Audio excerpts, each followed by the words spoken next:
Slice ko na yung dalawang bangus na malalaki. Isang kawali. Ayan o.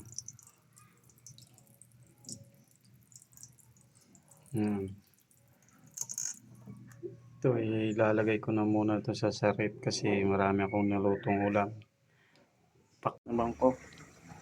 Boy, okay na. Kumukulo na. Pwede na ilagay yung talbos ng kamote.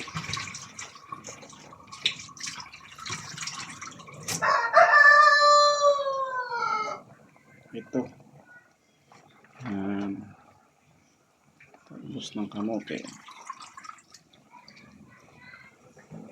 Yan lang po yung ilalagay ko pag nagsabaw ako ng isda. Kamote lang. Talbos. Yan. Yan o.